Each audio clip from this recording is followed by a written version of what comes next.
పవన్ కళ్యాణ్ చెరువుని కబ్జా చేశాడంట బ్రో. ఈ ఆరోపణ చేస్తున్న వాళ్లే మళ్ళీ వీడియోలో పట్టా డాక్యుమెంట్స్ చూపిస్తున్నారు. ఎలాంటి దౌర్జన్యం లేకుండా దశాబ్ద కాలం క్రితం చట్ట ప్రకారం కొన్న శిఖం పట్టా భూమిని కబ్జా అంటారేంటి? ఇదెక్కడ లాజిక్? పవన్ కళ్యాణ్ కొన్న భూమి FTL పరిధిలో ఉందని పదే పదే వీడియోలో చెప్పారు. ఇది కోటి చెరువు FTL ప్రాంతం ఉంది అని ఈ సర్వే చెప్తుంది. ఇప్పుడు పవన్ కళ్యాణ్ భూమి గీడు ఉంటది, ఇదంతా FTL పరిధిలో ప్రైవేట్ భూమి ఉండొచ్చు, దాన్నే శిఖం పట్టా భూమి అంటారు. శిఖం పట్టా భూములన్నీ కూడా ప్రభుత్వానివి కావు. ఇక్కడ ప్రభుత్వం యొక్క బాధ్యత ఏంటంటే ఆ భూమిలో ఎలాంటి కట్టడాలు నిర్మించకుండా చూసుకోవాల్సిన బాధ్యత ప్రభుత్వానిది. కానీ ఆ భూమిలో పవన్ కళ్యాణ్ ఏమన్నా రియల్ ఎస్టేట్ చేశాడా? షాపింగ్ మాల్స్ కట్టాడా? అపార్ట్మెంట్స్ కట్టాడా? లేకపోతే స్టూడియోని కట్టాడా? వ్యవసాయం చేసుకుంటున్నాడు. చెరువులో పట్టాలని ఉంటుంది, చెరువులో పట్టాలు ఇస్తారు. ఎందుకు ఇచ్చేవాళ్ళు పట్టాలు? చెరువులో నీళ్లు లేనప్పుడు డెడ్ స్టోరేజ్ అంటే శిఖం ల్యాండ్ అంటాం, అది తక్కువ ఉన్నప్పుడు అప్పుడు అక్కడ పట్టాలంటే మొత్తం నీళ్లు లేవు. ఆ టైంలో నేను వ్యవసాయం చేసుకోవచ్చు, నేను అగ్రికల్చర్ చేసుకోవడానికే ఆ పట్టా ఇచ్చారు. పట్టా ఉండొచ్చు, patta is meant for agriculture, not for raising structures. చాలా స్పష్టంగా బిల్డింగ్ రూల్స్ లో ఉంటాయి అన్నమాట. అంతెందుకంటే 2014 నుంచి 2023 వరకు ఇక్కడ బీఆర్ఎస్ ప్రభుత్వం ఉంది కదా, కేసీఆర్ గారు సీఎం గానే ఉన్నారు కదా, అప్పుడు ఎందుకు పవన్ కళ్యాణ్ పై ఎలాంటి చర్యలు తీసుకోలేదు? ఎందుకు తీసుకోలేదంటే ఇట్ ఈస్ లీగల్. కొన్ని నెలల క్రితం హైదరాబాద్ లో హైడ్రా జెట్ స్పీడ్ లో కూల్చివేతలు చేసింది. ఎక్కడెక్కడ చెరువులను ఆక్రమించారో అవన్నీ కూడా నిర్మాణాలను కూల్చివేసింది. కానీ పవన్ కళ్యాణ్ భూమి ప్రస్తావన అప్పుడు ఈ సదరు జర్నలిస్టులు ఎందుకు తీసుకురాలేదు?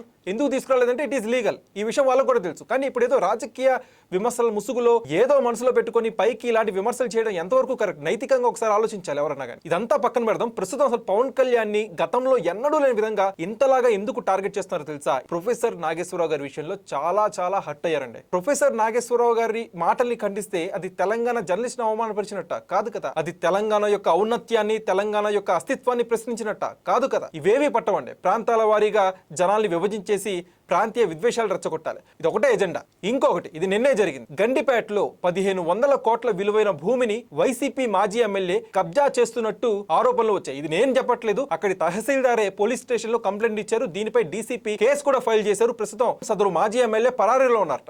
ఇప్పటిదాకా సదరు వైసీపీ మాజీ ఎమ్మెల్యే ఈ ఆరోపణలపై స్పందించలేదు. ఆయన నుంచి ఎలాంటి వివరణ లేదు.